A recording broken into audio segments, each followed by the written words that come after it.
चारों तरफ तबाही नजर आ रही। तेल अवीव से हाइफा तक की इमारतें आप देख रहे हैं, मलबा ही मलबा आपको नजर आ रहा है। ये इजराइल के शहरों की तस्वीर है।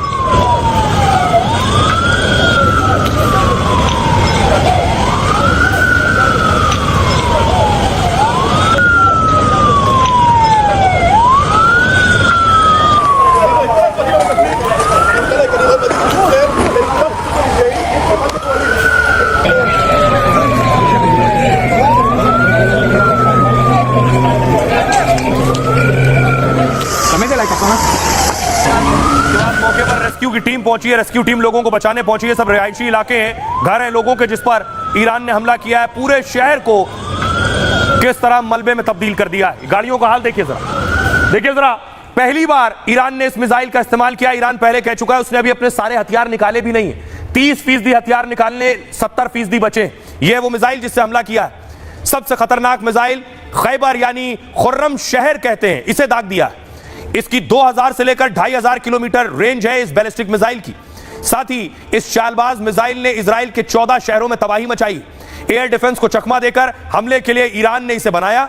20,000 किलोमीटर प्रति घंटा यानी आवाज से 16 गुना तेज इसकी रफ्तार है। यह हाइपरसोनिक मिसाइल अपनी दिशा बदल कर हमला कर सकती है। यह मिसाइल 1800 किलो वॉर हेड यानी विस्फोटक अपने साथ 1800 किलो ले जा सकती है।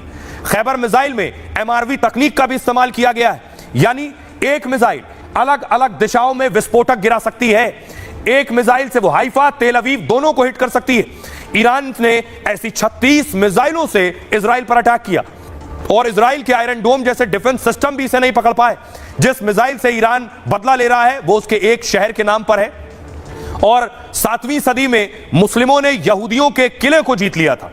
तब से फारस की खाड़ी के किनारे खैबर से उसका खास लगाव है। 1980 के दशक में ईरान इराक युद्ध में खैबर बर्बाद हो गया था।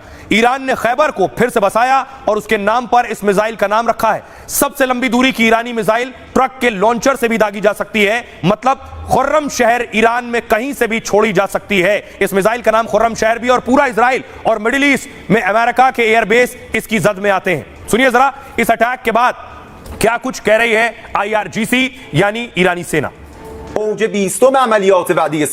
हमने खुर्रम शहर समेत इजराइल पर 40 मिसाइलें दागी हैं। खुर्रम शहर कई वारहेड ले जा सकता है और उसने इजराइल में काफी तबाही मचाई है। ये ईरान का इजराइल पर 20वां बड़ा मिसाइल हमला था। हमने इजराइल के कई एयरपोर्ट को भारी नुकसान पहुंचाया है। इजराइल के बायो रिसर्च सेंटर को तबाह कर दिया है। ये इजराइल को हमारा संदेश है कि हम उसे तबाह करने से पहले रुकेंगे नहीं। अब देखिए जो ये मिसाइलें गिरी इजराइल में, कहां कहां मिसाइलें, ये देखिए, ये आपको एक शेड दिख रहा है, यहां आकर मिसाइल फंस गई। अगर आप देखिए चारों तरफ मिसाइलें गिरी। खुद IRGC का अधिकारी बोल रहा है 40 मिसाइलें दागी हैं खैबर, और वो देखिए एक मिसाइल आकर शेड पर अटक गई। दूसरी मिसाइल मैं आपको दिखाऊं, ये देखिए इजराइल में ये शख्स अपने कंधे पर उसका मलबा लेकर जा रहा है। ये इजराइल की तस्वीरें मैं आपको दिखा रहा हूं। इजराइल में डर दहशत का माहौल है, एक के बाद एक मिसाइल हमलों से। और इन हमलों के बाद अमेरिका और इजराइल में अलर्ट जारी किया गया है। ये दोनों देश अलर्ट पर हैं इस वक्त, क्योंकि इजराइल को पता था अमेरिकी हमले के बाद कुछ भी हो सकता है। तेल अवीव समेत सभी मुख्य शहरों में हाई अलर्ट है इस वक्त। इजरायलियों को कहा गया है बंकर में ही रहिए। साथ ही स्कूल और ऑफिस पहले से पूरी तरह से बंद कर दिए गए थे। भीड़ के इकट्ठा होने पर पाबंदी लगा दी गई थी। इजराइल ने अपना एयर स्पेस हवाई क्षेत्र भी बंद कर दिया। विमानों की आवाजाही पूरी तरह से रोक दी है। साथ ही इजराइल में सभी एयर डिफेंस सिस्टम सक्रिय कर दिए गए। सभी शहरों में चिकित्सा टीमों को अलर्ट कर दिया गया है और इजराइल डिफेंस फोर्स, इजरायली सुरक्षा बलों को अलर्ट रहने के लिए कहा गया है। अमेरिका देखिए, अमेरिका के सभी नागरिक पहले से अलर्ट कर दिए गए थे। मध्य पूर्वी ठिकानों को हाई अलर्ट जारी हुआ और अमेरिका में भी अधिकारी अलर्ट किए गए। साथ ही न्यूयॉर्क, वॉशिंगटन में अतिरिक्त फोर्स भेज दी गई। धार्मिक और सांस्कृतिक जगहों को सुरक्षा उनकी बढ़ा दी गई। यहां के नागरिकों को विशेष एडवाइजरी जारी कर दी गई। यह तैयारी इजराइल और अमेरिका ने पहले से कर ली थी। सुनिए जरा SP वैद्य साहब क्या कह रहे हैं, अभी आगे क्या हो सकता है और क्या होने वाला है। अब डिपेंड करेगा कि ईरान कैसे रिटेलिएट करता। अगर ईरान ने रिटेलिएट किया और US के जो अड्डे हैं मिडिल ईस्ट में उन पर हमला किया, या US को ये भी ध्यान रखना पड़ेगा उनके बहुत सारे स्लीपर सेल्स हैं USA में, और इंटरनल सिक्योरिटी का ध्यान देना पड़ेगा कहीं उनके अंदर वहाँ अटैक ना हो। तो अगर ये सारा कुछ ठीक रहता है तो प्रेसिडेंट ट्रंप ने भी अपने ट्वीट में कहा है कि